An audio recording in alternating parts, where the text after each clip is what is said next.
Começa agora. Diário Econômico Original.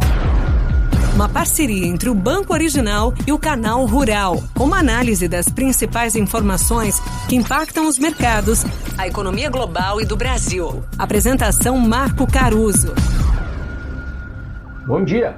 Hoje é 28 de fevereiro e esse é o seu Diário Econômico Original. E o governo respondeu a pergunta mais aguardada para esse começo de semana. A assessoria do Ministério da Fazenda confirmou a reoneração completa do PIS/COFINS sobre a gasolina e o etanol, garantindo que não teria perda de arrecadação. Mas até o fechamento desse episódio, o percentual de cada item, gasolina e etanol, ainda não tinha sido informado. A ideia parece que é dar uma roupagem mais verde para a medida, onerando relativamente mais o combustível fóssil, a gasolina, do que o biocombustível. Essa é a visão otimista desse desbalanceamento na reoneração.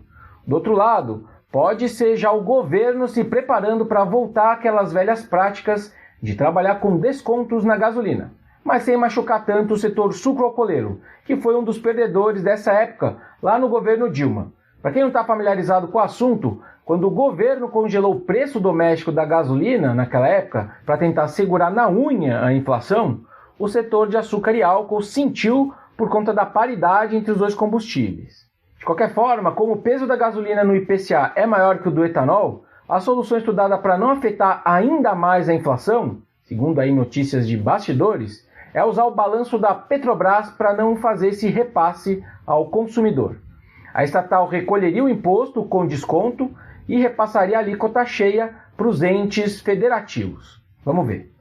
Para o Haddad, era importante essa primeira vitória contra o que o noticiário tem chamado de ala política, que tem sido contrário, nesse caso, a essa reoneração. Os perdedores desse movimento, se confirmar, são os acionistas da Petro, o que no final também inclui a própria União. Os dividendos, por exemplo, deveriam ser menores nesse esquema. Enfim, vamos ver o que sai de concreto, até para entender se tudo isso está enquadrado, por exemplo, na lei das estatais, que anda fragilizada, mas ainda existe. E, segundo especialistas, pelo estatuto a estatal deveria ser compensada, mas, pelo jeito, o estatuto também deve mudar com o novo conselho da empresa, que vai ser escolhido agora por esses tempos. Bom, seguindo no fronte fiscal, o secretário do Tesouro, Rogério Seron, trouxe informações importantes na segunda. Ele disse que o aumento do salário mínimo e a isenção de IR, que vão ser anunciados, vão vir com compensações pelo lado da Receita. Leia-se, algum bolso vai pagar. As duas medidas somadas custariam perto de 8 bilhões este ano. Ele também voltou a reforçar que o norte é levar o déficit das contas para 1% do PIB esse ano, que dá aí mais ou menos 100 bi de reais. Lembrando que só pela PEC da transição, esse número começou o ano mais ou menos ali com uma queda de 200 bi. Então ele está dizendo que ele vai fazer um esforço de 1 ponto percentual para reduzir o rombo nas contas. E por fim, disse também que eles têm monitorado as condições de crédito para garantir liquidez depois do evento na Americanas e Varejo. Aproveitando então esse ponto, ontem saíram também os dados de crédito referentes a janeiro. A inadimplência continua subindo e preocupando, principalmente quando a gente fala de cartão de crédito rotativo das famílias. A inadimplência para PJ também está em trajetória de alta, mas ainda em patamares baixos. Segundo o chefe do Departamento de Estatísticas do Banco Central, Fernando Rocha, a queda de 5,6% nas concessões no crédito livre para as empresas pode indicar algum contágio desse caso Americanas. Mas como o rombo da varejista veio a público no dia 9 de janeiro, não dá para ser taxativo que já seja efeito disso. Vamos ver os dados de fevereiro daqui a um mês.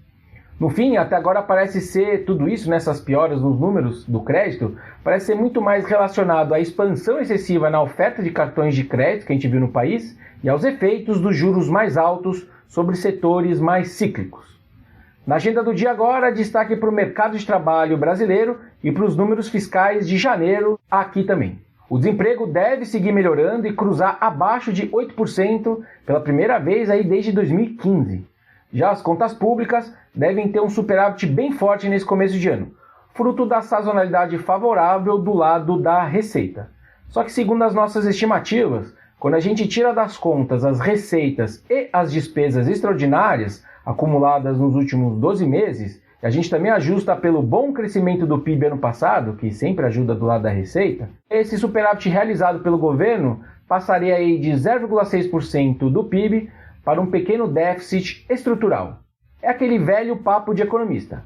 Parece bom a olho nu, mas tem alguns veja bem nos seus detalhes. Bom dia, bons negócios e sorte sempre. Você ouviu Diário Econômico Original, uma parceria entre o Banco Original e o Canal Rural, com uma análise das principais informações que impactam os mercados, a economia global e do Brasil. De segunda a sexta, às 6 da manhã, no Spotify e YouTube.